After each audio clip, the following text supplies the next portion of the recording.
अब मेरा सादर अनुरोध हरियाणा के यशस्वी मुख्यमंत्री, जन कल्याण और सुशासन के ध्वजवाहक माननीय नायब सिंह जी से कि आप अपना प्रेरणादायी संबोधन प्रस्तुत करें।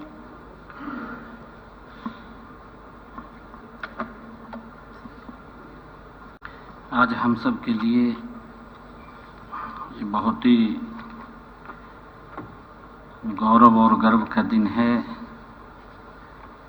कि भारत की लोकतंत्र के उस मंदिर के माननीय अध्यक्ष ओम बिरला जी आज हरियाणा विधानसभा के सभी माननीय सदस्यों के इस प्रबोधन कार्यक्रम में हम सब का मार्गदर्शन करने के लिए उपस्थित हुए हैं।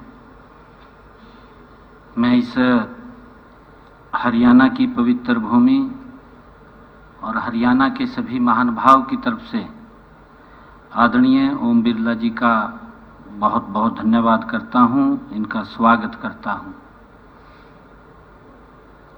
इनके साथ ही हमारे हरियाणा विधानसभा के माननीय अध्यक्ष हरविंदर कल्याण जी, हमारे डिप्टी स्पीकर हरियाणा विधानसभा कृष्णलाल मीणा जी और हमारे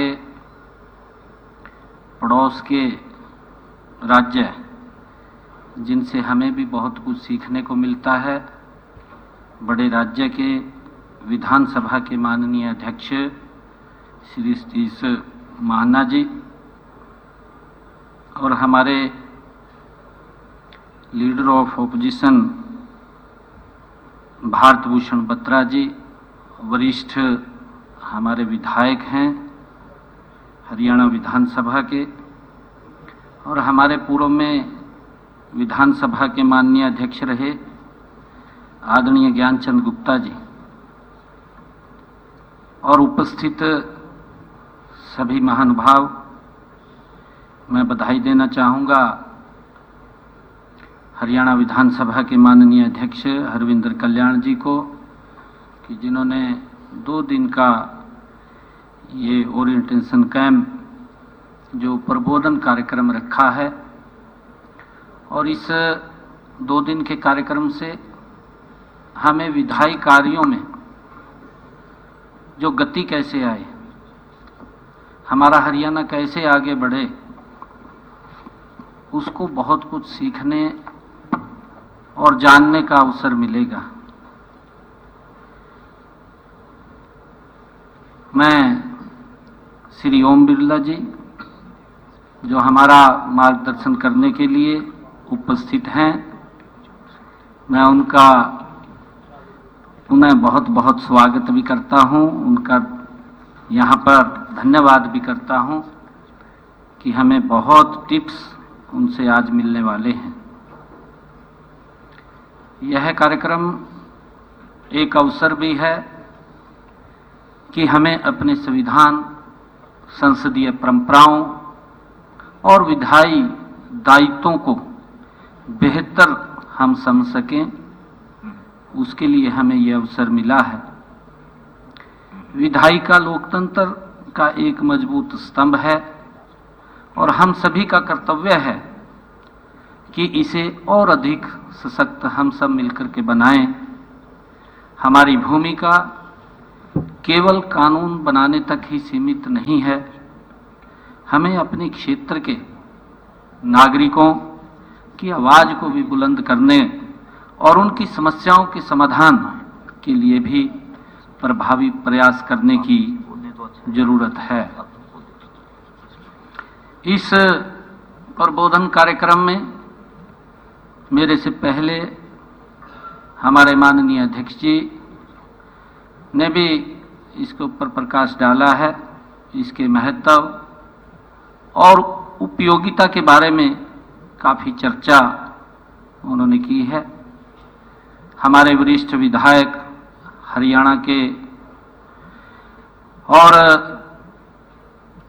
काफ़ी हम सब इसमें व्यवहारिक ज्ञान से भरे अनुभव साझा यहाँ करेंगे, जिससे कि हम सबको उसका एक बड़ा लाभ वो मिलने वाला है। कुल मिलाकर के यह स्वस्थ लोकतांत्रिक परंपराओं को जानने और उनको आगे बढ़ाने का संकल्प लेने का यह मंच है। मुझे विश्वास है कि इसमें भाग लेने वाला हर सदस्य यहाँ से एक नया सकारात्मक दृष्टिकोण लेकर जाएगा, जो समाज व प्रदेश के प्रति जिम्मेदारियों के निर्वहन में उसका मार्गदर्शन बनकर के काम करेगा। अगले 2 दिनों में यहाँ विधान पालिका की कार्यप्रणाली पर विचार मंथन होगा। मुझे खुशी है कि इससे विधान पालिका के कई वरिष्ठ और अनुभवी विशेषज्ञ हमारा मार्गदर्शन करेंगे। इनमें राज्यसभा के माननीय उपाध्यक्ष श्री हरिवंश जी सहित पंजाब, उत्तर प्रदेश, हिमाचल विधानसभाओं के अध्यक्ष, कई जाने माने सांसद इसमें शामिल होंगे। माननीय विधायकगण, आप सभी को जनता ने एक बहुत बड़ा जिम्मेवारी सौंपकर इस पवित्र सदन में हम सबको भेजा है।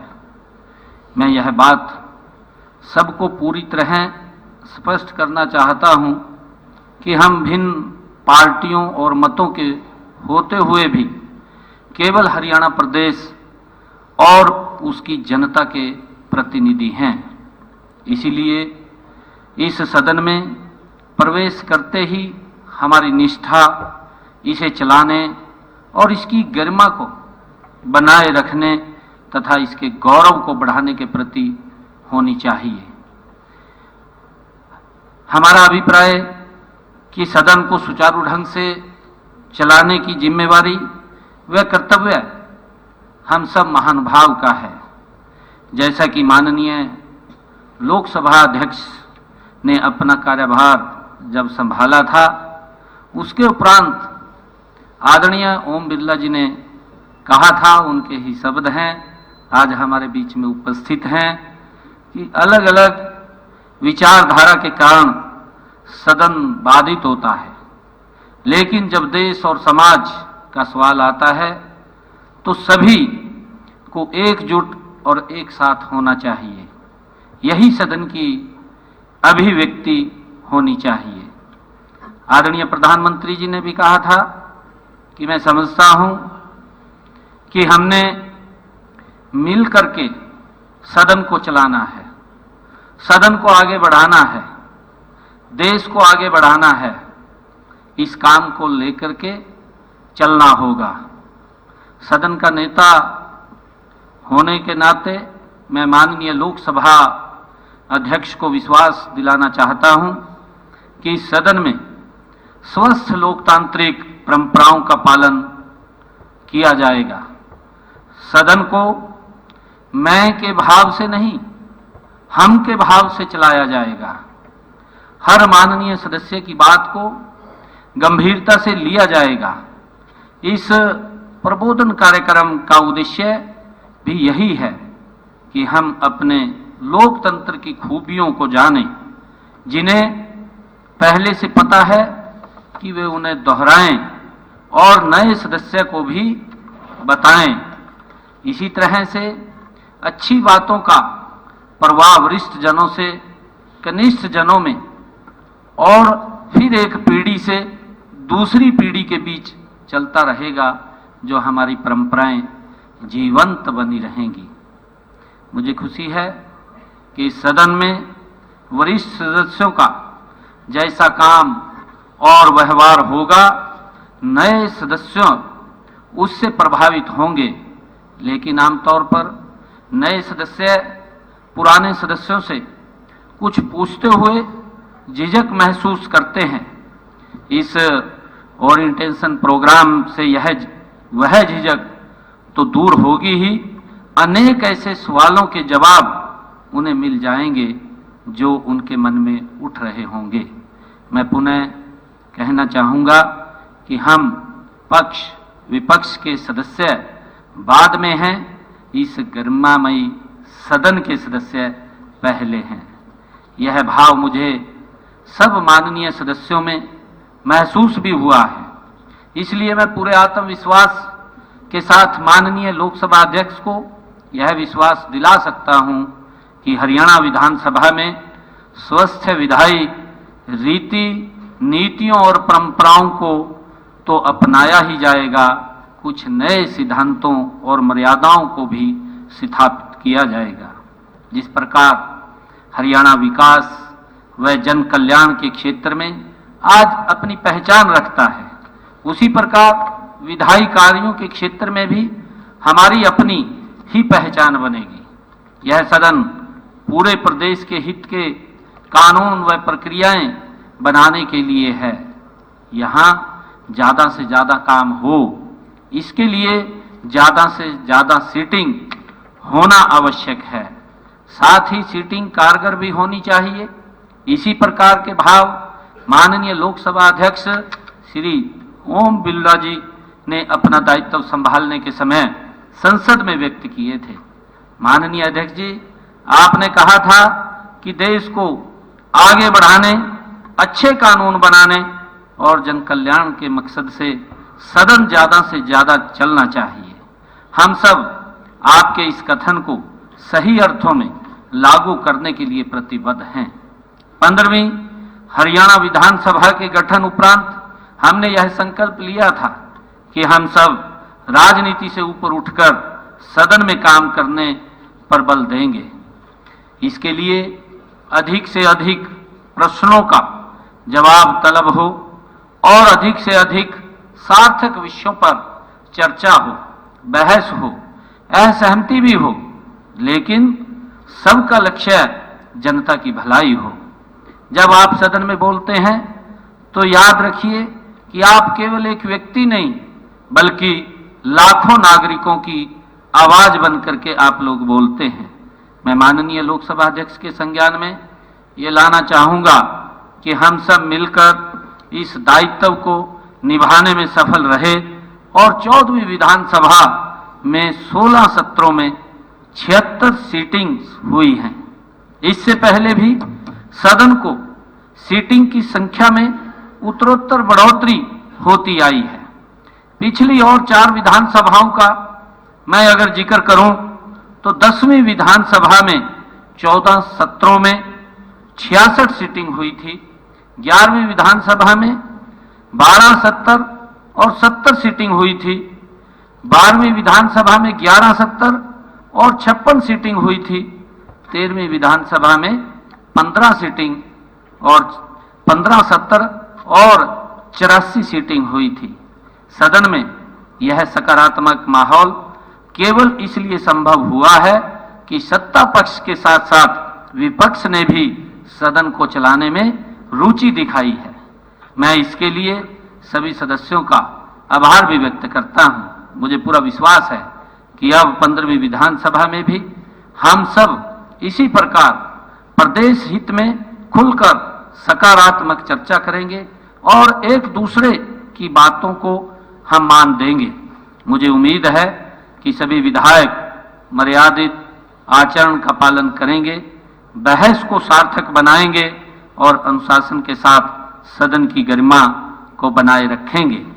लोकतंत्र में मतभेद स्वाभाविक है, लेकिन संवाद में शालीनता और सकारात्मकता बनी रहनी चाहिए। जब हम देश पहले की भावना से काम करेंगे तो हर निर्णय देश हित में होगा। मुझे खुशी है कि आज माननीय ओम बिरला जी का आज इस उद्घाटन अवसर के ऊपर आप यहाँ पर आए हैं। मैं पुनः आपका दिल से धन्यवाद करता हूँ और हमारे सभी अधिकारीगण भी यहाँ उपस्थित हैं और हमारी मीडिया गैलरी में सभी पत्रकार बंधु भी यहाँ उपस्थित हैं। मैं उनका भी दिल से बहुत बहुत स्वागत करता हूँ और इन्हीं शब्दों के साथ मैं माननीय लोकसभा अध्यक्ष जी का पुनः स्वागत करते हुए मैं अपनी वाणी को विराम देता हूँ। आप सबका बहुत बहुत धन्यवाद। जय हिंद, जय भारत। बहुत बहुत